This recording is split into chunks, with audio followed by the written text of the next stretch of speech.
안녕하세요. 오늘도 사연 살롱을 찾아주셔서 감사합니다. 저는 서울 서대문구에 사는 40대 초반의 여성이에요. 사연 채널은 한 3년 전부터 팬이 돼서 듣고 있어요.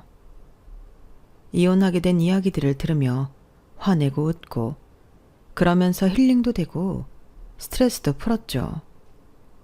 그런데 저한테도 사연을 보낼 만한 일이 생길 줄은 정말 몰랐네요. 어떤 일이냐 하면 결혼하고 2년이 안 돼서 이혼하게 된 사연이에요. 제 경우도 여기 나온 일들 못지 않다고 생각해요. 제 이야기도 많은 분들이 들어주시고 공감해 주시고 응원해 주셨으면 좋겠어요. 솔직히 인생에서 누가 이혼 같은 아픔을 겪고 싶겠어요. 하지만 이런 선택이 때로는 옳을 수도 있는 거잖아요. 저의 경우도 그렇다고 봐요. 정말 뻔뻔한 전 시어머니와 전 남편놈 이야기, 이제 시작해 볼게요. 저는 어릴 때 체육을 유달리 잘해서 특기생으로 대학을 갔고, 대학원에서 스포츠 과학을 전공해서 현재는 운동선수들 연습을 관리하고 또 나름대로 개인적으로 코칭도 하고 있어요. 어떤 종목인지는 이 바닥이 너무 좁아서 밝히기는 어려워 이 정도로만 얘기할게요. 양해 부탁드려요. 사실 제가 이혼한 걸 모르는 지인들도 꽤 있어서요. 언젠가 밝혀질 일이기는 하겠지만 아직은 제가 나서서 아는 사람들한테 이야기하고 싶지 않거든요. 이럴 때에는 아는 사람보다 모르는 사람들에게 말하기가 더 쉽고 더 위로도 받는 것 같네요. 스포츠를 어릴 때부터 했다고 하면 집이 잘 사는 편이라고 생각하실 거예요. 네, 맞아요. 저희 집은 원래 선대로부터 물려받은 재산이 많았고 그걸 부모님이 잘 유지하신 덕에 남부럽지 않게 살았어요. 제가 운이 좋은 케이스죠. 그 점은 늘 감사하게 생각하고 있어요. 처음 운동을 시작할 때에는 제가 하도 감기도 잘 걸리고 병원에서 허약 체질이라고 해서 엄마가 이것저것 수소문해서 많이 시켰어요. 덕분에 수영도 배우고 스케이트에 육상, 운동에 많은 걸 했네요. 그러다가 다들 이구동성으로 제가 운동에 재능이 있다고 하니 운동을 전공으로 하기로 결정했어요. 결과적으로 남들보다 빨리 제 일을 찾게 된 거였네요. 아빠는 운동도 이성적인 판단을 잘 해야 하는 거라며 그러려면 책도 많이 읽고 수학이나 물리도 잘해야 된다고 해서 공부도 틈틈이 했어요. 그렇다고 문과, 이과 전공하는 애들처럼 많이 알고 잘하는 건 아니었지만 웬만큼은 했던 것 같아요. 제가 고등학생 때부터는 아빠가 회사를 다니시다가 건강이 많이 악화돼서 퇴사를 하고 혼자 지방에 내려가서 요양을 하는 일이 많았어요. 엄마는 학원을 크게 하시다가 제 뒷바라지 때문에 중학생 때부터 다른 사람한테 맡겨놓은 상태였거든요. 하지만 앞에서 말했다시피 저희 집이 물려받은 게 많아서 어려움을 겪지는 않았어요. 엄마와 아빠는 전화통화, 화상통화를 많이 하셨는데 그때마다 학원 운영 이야기도 많이 하시고 투자 같은 거에 대해 활발히 의견을 나누곤 하셨어요. 제 남동생은 그런 엄마 아빠의 영향인지 경영학과에 진학을 했고 유학까지 갔네요. 저는 한국에서 대학원을 나와서 선수들을 관리하는 일을 하게 됐고요. 처음에는 그런 일을 하려고 한 게 아니었는데 친구 따라 강남 간댔다고 대학원 동기가 거기에 원서를 낸다고 하니 어디 나도 한번 해볼까 하며 냈다가 덜컥 된 거였어요. 다닐지 말지 고민을 하는데 엄마 아빠는 다 경험이라고 해보라고 하셨어요. 사람 일이라는 게 알 수 없다고 하잖아. 이게 너한테 맞는 일이라서 합격한 건지도 모르지. 그리고 아니면 어때? 그때는 관두고 다른 거 찾으면 돼. 인생은 뭐든 다 경험이야. 그렇게 가볍게 생각해야 인생이 덜 힘들다? 엄마는 농담처럼 말씀하셨지만 저한테는 뼈 있는 얘기로 들렸어요. 아무래도 젊을 때부터 학원을 운영하시고 아빠와 함께 집안에 이런저런 일을 하셨으니 거기서부터 나온 진짜 조언 같았거든요. 그래서 저는 일을 해보기로 결심했고 엄마 말씀처럼 정말 이게 제 직업이 돼서 10여 년을 하게 됐네요. 제가 일을 워낙 좋아하고 선수들 따라 해외 다니고 한국에 있을 때에도 개인 코칭하느라 정신이 없으니 남자친구가 생길 시간도 없었고요. 그러다 보니 부모님은 제가 혼자 살게 될까봐 걱정을 하시더라고요. 몇 년 전부터 아빠 건강이 어느 정도 좋아져서 부모님은 경기도에 집을 장만해서 같이 계셨거든요. 저는 서울에 있었고요. 가끔 부모님 집에 가면 두 분 다 저보고 결혼은 안 하냐고 말씀하셨어요. 지희야, 너 결혼은 안 할 거야? 아무리 일이 좋아도 인생에 반려자가 있어야 쓸쓸하지 않지. 나이 들어서 너 혼자 있어봐. 얼마나 외롭겠어. 아빠가 지금까지 어떻게 버텼는데 우리 가족이 있어서 힘도 내고 더 건강해지려고 노력했단 말이야. 엄마도 아빠 생각하고 같아. 사람은 결국 혼자라고 하지만 그래도 혼자 못 사는 게 이 세상이잖아. 정우도 여친 데려오고 결혼한 애만에 투닥거리는데 너는 언제까지 이러고 있을 거야? 이러다 훌쩍 40 되는데. 나는 지금 이대로도 좋은데 그리고 내 옆에 사람들 많아. 아유, 이거사. 가족하고 그게 같니? 가족으로 끈이 연결돼야지. 가족이라고 다 좋지는 않지. 나도 사람들 얘기 많이 들어봐서 알아.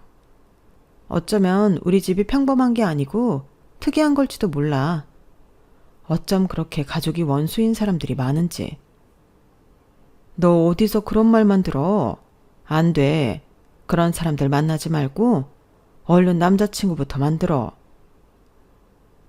그게 만들어야지 한다고 되나? 그리고 엄마 말대로 하면 사람들 거의 마주치지도 못하고 살걸? 사람 일 진짜 모른다고 부모님이 이렇게 걱정의 말들을 하시고 얼마 안 돼서 호감형 인물이 나타났지 뭐예요. 개인적으로 코칭해주는 선수의 지인이었는데 그 선수가 코칭 끝나고 갈 때 기다리더라고요. 둘이 중학교 때부터 친구였고 자주 만난다는 것 같았어요. 저는 그 사람이 일반 회사를 다니지는 않을 거라고 생각했는데 왜냐하면 평일 오후 시간에 편한 옷차림으로 올 때가 많았거든요. 아니나 다를까 정식으로 만났을 때 처음 자기소개를 할 때 엄마랑 같이 쇼핑몰 사업을 한다더라고요. 엄마 덕이기는 한데 이 나이에 이사직함 달고 있네요. 그렇다고 일을 못하지 않습니다. 영어도 유창하고 이탈리아어랑 중국어도 해요. 이 정도면 능력 있죠? 제가 직접 해외 나가서 수입 계약도 잘 따오는데 친구놈들 중에는 제가 능력도 없는데 부모 덕에 편하게 산다고만 생각하는 애들도 있어요. 아, 뭔지 알 것 같아요. 저나 동생도 부모님이 돈 많아서 실력도 안 되는데 뭔가 부정으로 자리 잡고 유학 갔을 거라고 생각하는 사람들이 있거든요. 어떤 마음인지 충분히 이해해요. 이런 공통점이 있어서였을까요? 저희는 빠르게 가까워졌고 저도 남편도 나이가 있어서 양쪽 집에서는 별말하지 않고 결혼에 찬성했어요. 그렇게 저는 부모님이 바라시던 결혼을 하게 됐네요. 남편 아버지는 남편이 대학 다닐 때 돌아가셔서 시어머니 한 분뿐이었어요. 다른 나라에 사는 손이 시누이가 있기는 한데 별로 안 친하다고 하더라고요. 예전부터 엄마와도 잘 싸웠고 남편과도 사이가 그닥 좋은 편이 아니라고 했어요.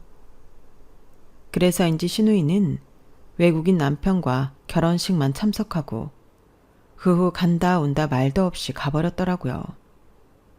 시어머니는 결혼 전에도 인상이 만만치 않다고는 느꼈어요.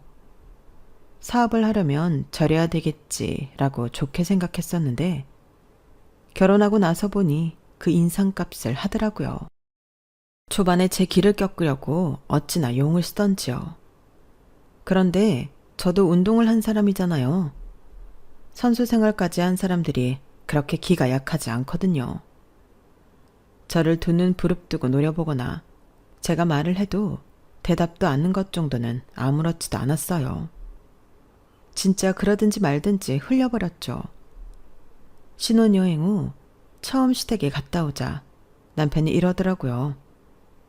지 너 진짜 기세다. 우리 엄마 저러면 다들 주눅 드는데 너는 어떻게 된 거야? 우리 엄마 너 군기 좀 잡으려면 고생하시겠는데? 그랬어? 나는 잘 모르겠던데. 그런데 말이야, 가족끼리 왜 기를 잡아야 되는데? 그럴 필요가 있어? 넌 이제 우리 식구 된 거지 전에는 아니었잖아. 뭐 신고식 같은 거라고 생각하면 돼. 수혁 씨는 이래도 되는 거라고 생각하는 거야? 아니, 뭐, 왜? 기분 나빠? 원래 운동할 때도 코치들이 기강 잡고 그러잖아. 그거랑 뭐가 다르다고 그래? 그러니까 일하거나 운동할 때나 필요한 게 왜 집안 식구들한테 필요한지 모르겠다고. 가족은 서로 아껴주고 응원해주고 좋은 기운 나누면서 사는 거지. 너도 참 한마디도 안 진다. 내가 생각보다 더 만만치 않은 여자랑 결혼했네. 엄마가 아니라 내가 고생하게 생겼는데. 합리적이고 이성적인 말을 하면 나도 이러지 않지. 그리고 수혁 씨가 말하는 고생이라는 거 수혁 씨만 할 것 같지는 않은데 나도 마찬가지일 것 같아서 하는 말이야. 그날이 저희가 사귀면서부터 그때까지 처음 다툰 거였어요. 그래도 둘 다 금방 풀었고 앞으로 잘해보자 했었죠. 하지만 두 번째 시댁 방문에서는 시어머니가 좀 저를 많이 건드리셨어요. 나도 우리 수혁이 운동 잠깐 시켜봐서 하는데 그게 죄다 부모공으로 되는 일이잖아. 운동만 했던 애들이 아주 싸가지는 없고 세상이 다 지들 뜻대로 돌아가는 줄 알아. 너도 부모가 돈 많고 운동에서 아주 오냐오냐 큰 게 보인다? 오냐오냐 큰 게 아니고 사랑 많이 받고 부모님하고 대화 많이 하며 살았어요. 그리고 인생이 마음대로 다 되는 줄 알면서 어떻게 사회생활을 하겠어요. 그건 어머님도 잘 아시잖아요. 이게 네가 오냐오냐 컸다는 증거야. 따박따박 네 할 말 다 하잖아. 어머님이 잘 모르시고 하시는 말씀이니 그렇죠. 솔직히 운동하는 애들이 얼마나 협동적인데요. 바깥에서 보는 거랑 달라요. 제가 돈 많은 부모님 밑에서 커서 그러는 거라고 하시면 수혁 씨도 능력 안 되는데 어머님 덕에 이사 달고 편히 산다는 말 듣잖아요. 그런 말 들으면 좋으세요? 아니죠. 저도 그래요. 저희 부모님한테도 실례고요. 야, 나 세다. 너처럼 기센 애 처음 본다. 내가 어쩌다 이런 며느리를 받지? 저도 어머님이 이런 생각 가지신 줄은 몰랐어요. 저는 서로를 잘 모르니 생긴 일이라고 생각할게요. 저에 대해 모르시잖아요. 저도 어머님에 대해 모르고요. 편견 갖지 않으려고 하니까 어머님도 그렇게 대해주셨으면 좋겠어요. 제가 많이 맹랑하고 시건방지다고 느끼실지 모르겠지만 시어머니가 무작정 저를 기죽이려고만 하시니 왠지 승부욕이 발동했던 것 같아요. 참, 그리고 이거는 아직 확정적인 건 아니지만 부모님이 투자금 뺀 게 있는데 어머님 사업이 괜찮은지 알아보겠다고 하셨거든요. 투자를 해도 좋을지요. 전문가하고 상담을 하실 것 같네요. 일단 알고 계시는 게 좋을 것 같아서 미리 말씀드려요. 제 말에 시어머니는 표정이 확 달라졌어요. 아주 순식간에 미소가 퍼지더라고요. 그럴 것 같아서 일부러 말한 것도 있었어요. 더는 저한테 싫은 소리 못하게 할 입막음용이었죠. 아니, 그걸 알아보고 말고 할 게 뭐 있니? 그냥 하면 되지. 사돈간에 무슨 정보가 필요해? 식구나 마찬가지인데. 어머님도 저 이제 식구 됐다고 이렇게 하시잖아요. 하물며 투자는 돈이 오고 가는 건데 확실히 해야죠. 저희 부모님은 아무리 친한 친구여도 투자 같은 건 철저하게 따져보고 알아보고 하셨어요. 그게 친구도 안 잃고 의도 안 상하는 거라고요. 뭐래니? 얘는 우리 사업 문제 없어. 투자하면 그냥 논하는 거지. 하긴 내가 바깥 사둔 니들 살 집 20평 해주는 거 보고 돈만 많고 사람이 작다고 생각하기는 했다. 그게 이런 데서도 나오는구나. 어머님은 저희 집 아예 못 해주신다고 하셨잖아요. 어머님은 무려 사업가신데요. 제 말에 시어머니는 더 이상 말을 못하고 째려보기만 했어요. 남편도 듣기 거북하다며 뭐라고 했고요. 그래도 친정에서 투자를 알아본다니 저한테 무슨 말 잘못했다가 틀어질까봐 그런지 말조심을 하더라고요. 이제 와서 하는 말이지만 그때 이미 저는 결혼한 걸 후회하고 있었어요. 괜히 엮인 것 같은 거 있죠. 부모님도 시어머니 사업 정보를 받아보고 재정 상태를 알아보시고서는 좀 실망하시는 것 같더라고요. 이게 누구한테 투자 받을 상황이 아닌 것 같다고 하셨어요. 뭐 밀키트 사업을 시작한다길래 알아본 거였는데 요즘 그쪽 전망이 좋잖아. 근데 이거는 사업 자체를 첫 단추부터 뭔가 잘못 시작한 것 같다. 생각보다 쇼핑몰이 적자가 크고 돈 들어오는데 좀 어려움도 있겠는데? 그러면서 아빠가 말을 아끼셨어요. 제가 이미 시어머니한테 말을 했다고 하니 알겠다고만 하시더라고요. 근데 시어머니가 정말 웃겼던 게요. 사람이 너무 가볍고 속이 빤히 들여다 보였어요. 전에는 한 번도 엄마한테 호칭을 한 적이 없었는데 갑자기 안 싸돈 찾으며 엄마한테 전화도 하고 친한 척을 하더라고요. 부모님은 시어머니가 그닥 좋지는 않으셨지만 저를 생각해서 친절히 대하려고 하셨어요. 그리고 부모님이 이 정도는 없는 셈 쳐도 되겠다 싶은 선에서 투자할 생각이셨더라고요. 그래서 같이 얘기를 좀 하자고 하니까 정말 엄청 고급 일식집으로 부모님을 초대한 거 있죠. 사실 상견례 때 시어머니가 비싼 데 잡을 거면 우리 쪽에서 부담 많이 하라고 해서 시어머니가 원하는 적당한 데에서 했거든요. 그리고 반반씩 냈고요. 물론 이제는 저희 부모님하고 사업상 만나는 거니 그럴 수 있겠지만 너무 속 보이는 것 같아 얄미웠어요. 저나 부모님이나 이왕 연을 맺을 사람들 잘 지내보자는 생각이었어요. 사람 사이가 껄끄러우면 불편하잖아요. 저희 부모님은 여유가 있어도 그렇게 비싼 음식 안 좋아하세요. 특별한 경우가 아니면 그런데 잘 안 가세요. 그런데 시어머니는 아주 툭하면 5성급 호텔 레스토랑 가서 밥 먹더라고요. 백화점 식당 가도 잘 안 가요. 아주 잘 나가는 비싼 게 있으면 가고요.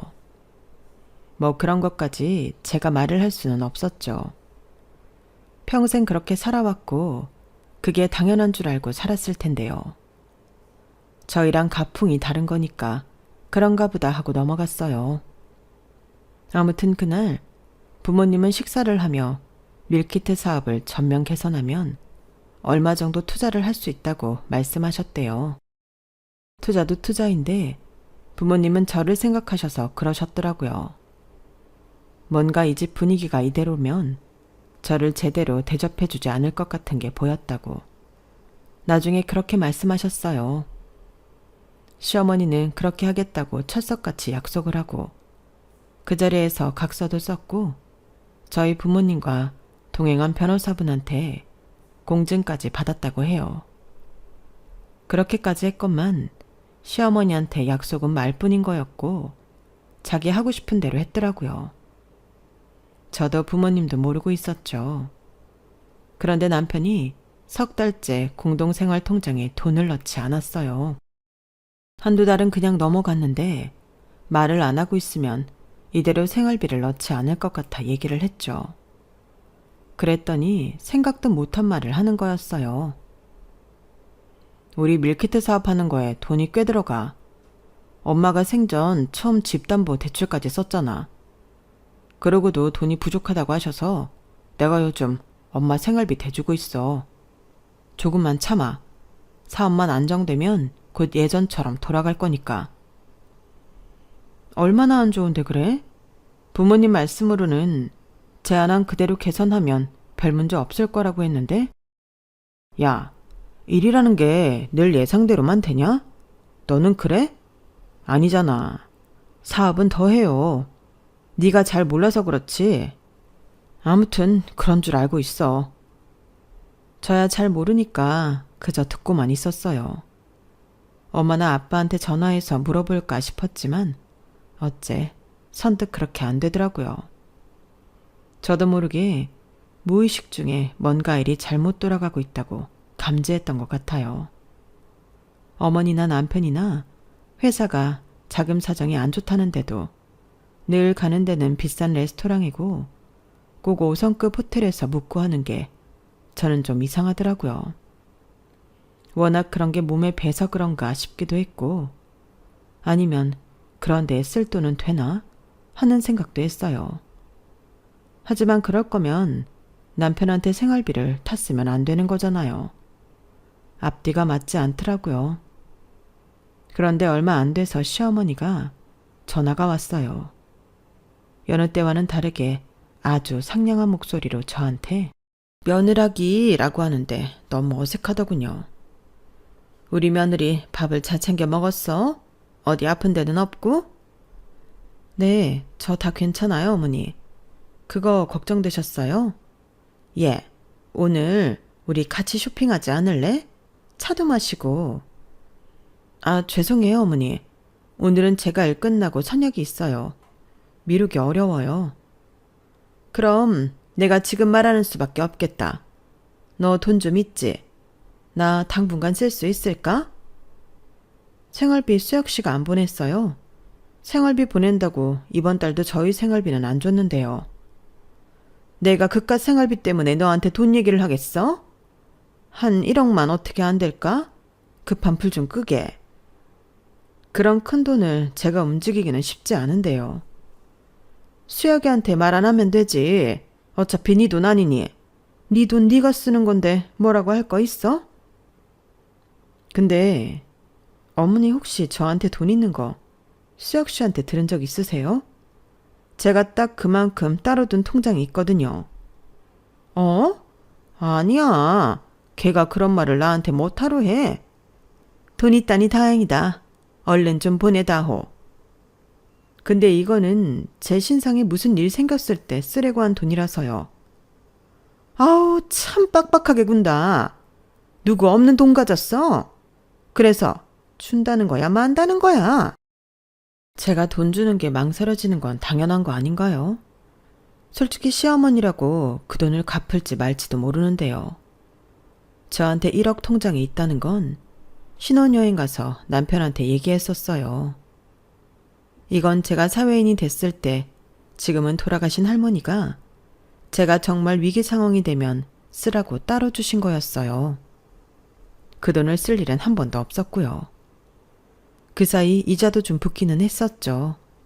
근데 딱 1억을 달라는 게 수상하더라고요. 저는 저녁에 남편한테 물어봤어요. 수혁 씨, 혹시 내가 1억 있다는 거 어머니한테 얘기한 적 있어? 그랬나? 했던 것 같기도 하고. 기억이 가물가물한데? 누가 그런 거 일일이 기억하고 살아. 어제 먹은 아침도 잘 안 떠오르는데. 그렇게 얼버무리며 치킨을 먹겠다고 배달앱을 들여다보는 게 딱 감이 왔어요. 남편은 자기가 곤란하면 이런 식으로 피해갔거든요. 저는 이 돈을 시어머니한테 줘야 할지 계속 고민하고 있다가 일단 급하다는 걸 먼저 돕다는 마음에 돈을 보냈어요. 돈 받은 시어머니는 아주 신이 나서 저한테 전화를 했더라고요. 예, 고맙다. 잘 쓸게. 이번 일요일에 집에 와라. 맛있는 거 먹자. 저는 맛있는 것도 안 반가웠고 별로 가고 싶지도 않았어요. 주말에 갔더니 바로 나가자면서 또 5성급 호텔 레스토랑에 가서 호들갑을 떨며 제일 비싼 음식을 사주더라고요. 저는 그런 음식 별로 좋아하지도 않을 뿐더러 맛있는지도 잘 몰라서 그냥 그랬어요. 고마우면 차라리 제가 좋아하는 데에서 좋아하는 걸 사주면 좋겠는데요. 그리고 한두 달은 잠잠했던 것 같아요. 근데 또 돈이 부족하다고 혹시 돈 빌릴 데 없냐고 하시더라고요. 제가 주변에 큰돈 빌릴 사람이 없다고 했죠. 시어머니는 이렇게 말했어요. 왜 없어? 네 부모님한테 빌리면 되잖아. 네? 부모님이요? 저기 어머니, 저희 부모님이 어머니한테 투자까지 하셨는데 이런 거 아시면 오히려 안 주시지 않을까요? 왜? 내가 쓴다고 해. 네가 필요하다고 해. 저는 그렇게 돈 필요할 때가 없어요. 부모님도 그걸 아시고요. 그리고 저 부모님한테 어머니 대신 돈 빌리고 싶지 않아요. 제가 1억 드린 게 2달도 안 됐는데요. 저희 부모님 투자금은 어떻게 된 거예요? 네가 사업을 뭘 한다고 그따위로 말을 하니? 내가 아무렴 허튼 데에 돈을 썼겠어? 됐다! 그렇게 성질을 버럭내고 전화를 끊더니 저한테 아주 냉랭해지더라고요. 남편도 제가 돈 안 해준다고 투덜대기만 했고요. 저는 결혼이 이런 건가 싶고 깊은 회의감이 들었네요. 돈을 주면 좀 잘해주다가 자기들 원하는 대로 안 되니까 완전히 돌변하는 게 맞는 건가 하고요. 솔직히 좀 충격을 받았네요. 여태 이런 걸 겪어본 적이 없었거든요. 그제야 저는 참 제가 운이 좋은 사람이었다는 걸 깨달았어요. 좋은 사람들을 만나는 것도 복이잖아요. 그건 또 부모님 덕이기도 했죠. 부모님 능력이 되니까 주변에 이상한 사람이 없었던 것 같아요. 그러던 어느 날 엄마한테 전화가 왔더라고요. 얘, 니네 시댁 사업 잘 되고 있대? 무슨 말 안 해? 왜? 혹시 투자한 거 문제 있어? 관리해주는 데에서 돈을 빨리 빼라고 하네. 뭐 좀 안 좋은 거 같기는 하더라고. 나한테는 말을 안 해서 확실히는 모르겠어. 아니, 왜 너한테 말을 하네? 같이 상의할 일이 생길 수도 있는데 너도 알고 있어야지. 그러게. 근데 나는 사업을 안 해봤으니까 전혀 모를 거라고 생각하나 봐. 엄마는 한숨을 쉬며 고민해 봐야겠다고 하고 전화를 끊으셨어요. 남편은 언젠가부터 집에 늦게 들어오고 뭔가 되게 허둥대는 것 같기는 하더라고요. 그러더니 어느 날 갑자기 저한테 심각하게 이러는 거였어요. 있잖아. 지 너 일하는 거 아무 문제 없지? 관두거나 그럴 거 아니지? 이 집이야. 장인어른이 해주신 거니까 신경 안 써도 되고. 나 계속 일하는데 왜 그래? 회사 사정이 많이 안 좋아. 지금 같으면 언제 무슨 일이 터져도 이상하지 않을 정도라서. 저는 그 말을 듣고 엄마한테 투자금 회수를 했는지 문자를 보냈어요. 엄마는 안 했다며 어차피 그 돈 없는 셈 쳐도 되는 걸 한 거라고 시간이 걸려도 두고 보겠다고 하셨어요. 그런데 어쩐지 느낌의 부모님은 시어머니 사업이 잘못된 걸 알고 계시는 것 같았어요. 사돈이니까 아무 말 안 하고 계시는 거였고요. 그리고 며칠 후 정말 남편이 말하던 일이 터졌어요. 회사는 돌아오는 어음을 처리하지 못해서 부도를 맞게 되었고 순식간에 시어머니는 집 밖에 나앉게 되었어요. 남편도 술 진탕 마시고 잠만 자고 완전 무기력해졌더라고요. 솔직히 시누이는 연락도 안 됐고 자식이라고는 남편만 있다고 해도 과언이 아니었어요. 그러니 모르는 척 할 수는 없는데 집에서 같이 지내자니 그것도 힘들겠더라고요. 우선 방도 없었고 시어머니와 셋이 살기에는 불편한 게 많았죠. 저는 심적인 부담도 있었고요. 이런 상황에서도 시어머니는 자존심인지 뭔지 모르겠는데 5성급 호텔만 고집하고 거기서 지내시더라고요. 하지만 거기도 돈이 떨어져 더 이상 갈 곳이 없게 됐어요. 그걸 알게 된 친정 부모님은 고심 끝에 시어머니한테 무학재 쪽에 있는 5억대 아파트 전세를 해주셨어요. 엄마, 나 때문에 이렇게까지 하는 거 맞아? 뭐 니네 시어머니잖아. 그리고 우리가 도울 수 있는데 완전 남도 아니고 어떻게 모른 척해. 나 때문에 괜한 돈이 많이 들어가네. 그렇지도 않아. 걱정 마. 엄마 아빠가 다 알아서 하고 있어. 고마워 엄마. 시어머니도 고마워하실 거야. 시어머니는 서울 안에 있을 수 있어서 다행이라며 아주 점잖게 친정 부모님한테 인사를 했어요. 그때도 무슨 비싼 집을 예약한다길래 제가 말렸네요. 저희 부모님은 그런 거 좋아하시지도 않으니까 정 그러면 백화점 식당가 적당한 데 알아보겠다고요. 그렇게 제가 예약을 해서 만난 곳에서 식사를 하며 시어머니 이야기를 들었어요. 밀키트 사업이라는 게 생각보다 쉽지 않더라고요. 정말 몸으로 부딪혀 봐야 한다는 말이 맞다는 걸 실감했어요. 식품 사업도 자신 있었는데 말이죠. 세상이 항상 제 뜻대로만 되는 건 아니네요. 그렇죠. 어떤 일이든 그 일에 대한 기본부터 잘 아는 게 중요한 것 같습니다. 혹시 사부인, 전에 저희가 권고해드렸던 개선점들은 고려하셨는지요? 아빠가 물어보자 시어머니는 눈꺼풀이 파르르 떨렸어요. 안 했다는 거죠. 아, 예. 물론 저희도 다 고려해본 사항이에요. 그렇지, 수여가? 네네. 저희가 검토할 수 있는 건 다 검토했었던 건데 이제 이 시장 조사 같은 게 우리가 완벽하게 한다고 해도 또 바뀌고 하니까요. 트렌드가 확확 바뀌잖아요. 시어머니도 남편도 줄줄이 변명만 늘어놓고 절대 자기들이 부족했다, 모자랐다 이런 말은 안 하더라고요. 그 말에 엄마가 못 참겠는지 좀 쌀쌀맞게 말씀하셨어요. 트렌드보다 중요한 게 기본 아닌가? 트렌드대로만 흘러가면 오래된 가게들이 어떻게 살아남았겠어. 설렁탕집, 냉면집, 대를 이어가면서 하는 데는 트렌드랑 아무 상관없이 잘하고 있어. 그건 기본을 지켰기 때문이야.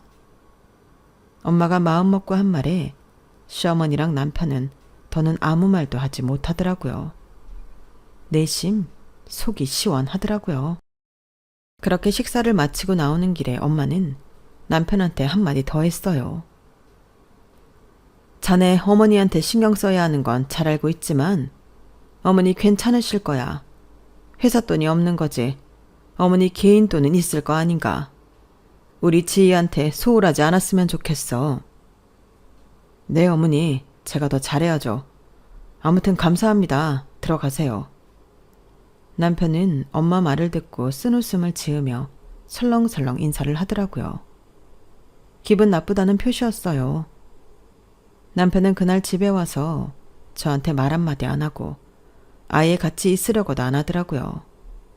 그때부터 마치 엄마 말에 복수라도 하듯이 집에도 더 늦게 들어왔고요. 하는 일도 없으면서 말이죠. 핑계로는 친구랑 동업 이야기를 하는 중이라고 했는데 그게 아니라는 건 저도 알고 있었어요. 시어머니도 엄마가 그 말을 한 이후부터는 아주 냉랭해져서 더는 고마워하지도 않았고요.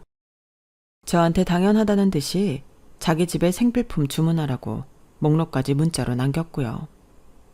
그러기를 몇 차례.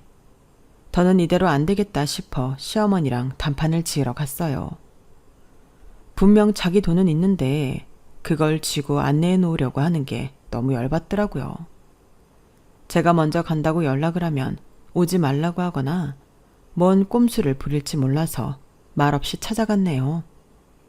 그런데 마침 두 사람이 아파트 뒤쪽 쉼터에 있는 게 보였어요. 저는 바로 두 사람에게 다가갔죠. 두 사람이 등을 보이고 있는 자리라 제가 오는 줄도 모르고 있더라고요. 그런데 두 사람 대화를 듣고 저는 정말 깜짝 놀랐어요. 엄마가 이런 동네에서 살 줄 누가 알았겠어. 에휴, 어쩌니 이래서 돈 없으면 서럽다는 거야. 아니, 니네 처가는 어쩜 그렇게 사람들이 쫌스럽니? 내가 몇 번이나 돈 좀 해달라고 해도 꿈쩍도 안 하더라고. 그러더니 겨우 해준다는 게 이런 천세다 글쎄. 그러게 말이야. 지혜도 보면 답답할 때 많아. 돈 좀 해줬다고 자기 딸한테 잘하라고 하고. 짜증나. 껌값 주고서 생색은 엄청 내더라. 더는 들을 것도 없었어요. 제 마음에 눌려있던 결혼에 대한 회의와 남편과 시어머니에 대한 불신이 완전히 확인되는 순간이었거든요. 저는 바로 사람을 불러서 아파트에서 시어머니 짐을 다 빼서 쓰레기장에 내놓았어요. 그리고 아파트 입구에서 두 사람을 기다렸죠. 그랬더니 어디 가서 밥을 먹고 오는지 느지막이 오던 두 사람은 제가 서 있는 걸 보고 인상부터 찌푸리더라고요. 여긴 왜 왔어? 엄마가 어제 물건 주문하라고 했다며. 근데 왜 주문 안 해? 그러게나 말이다. 왜 저러고 팔짱을 끼고 서 있다니? 시어머니 말에 저는 더 삐딱하게 말했어요. 일단 올라갔다 내려오세요. 제 말에 두 사람은 혀를 차며 올라가더니 조금 있다 남편한테 전화가 오더라고요. 저는 받지 않았어요. 그러자 두 사람이 후다닥 뛰쳐나오더군요. 야 박지, 집에 왜 물건이 없어?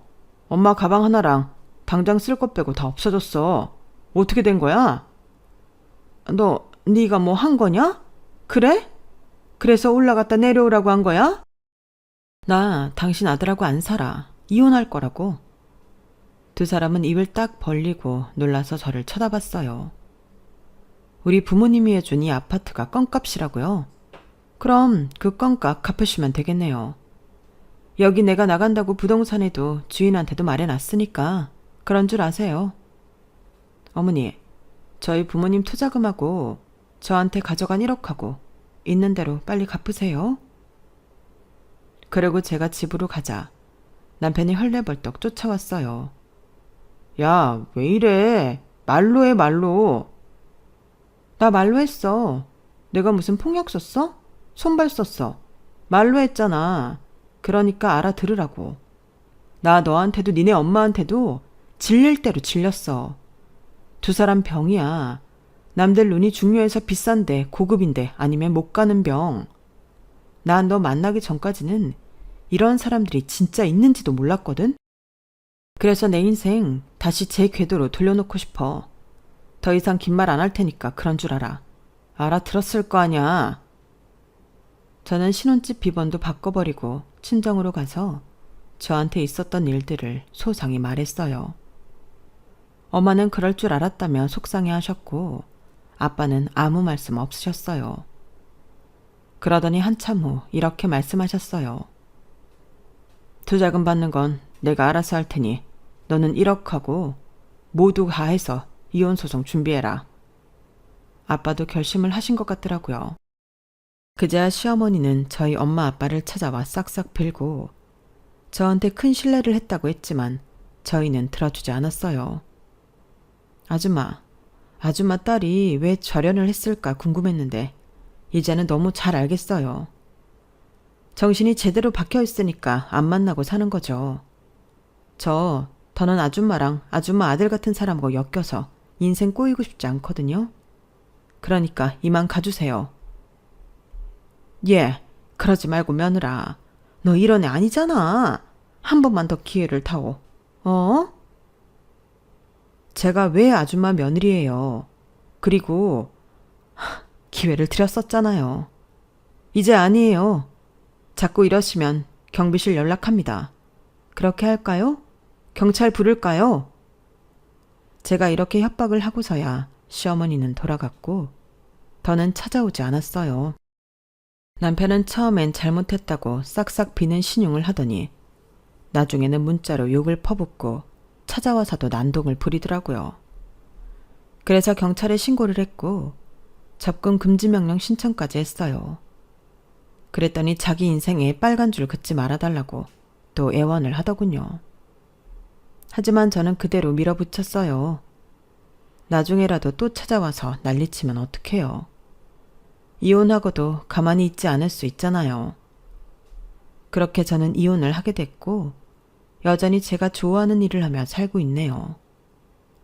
시어머니는 제 돈 1억 중 5천만 원만 갖고 시간을 달라고 하더라고요. 뭐 자기 거 이거저거 팔아서 다 갚을 생각인가 본데요.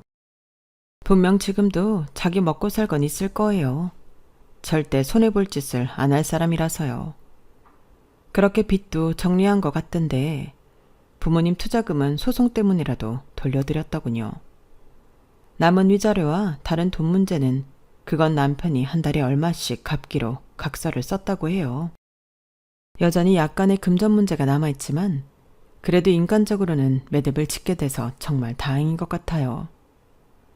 저는 결혼을 다시 안 할지도 모르겠어요. 저렇게 데이고 나니까 다시는 하고 싶지 않네요. 부모님도 재혼 이야기는 안 하세요. 저 좋아하는 일 하면서 잘 사는 게 최고인 것 같아요. 그걸 제일 첫 번째 목표로 삼는 게 맞지 싶네요. 그럼 지금까지 들어주셔서 감사해요. 다들 행복하세요. 여러분, 사연 댓글에 응원과 현명한 조언 부탁드려요. 좋아요와 구독은 저에게 큰 힘이 됩니다.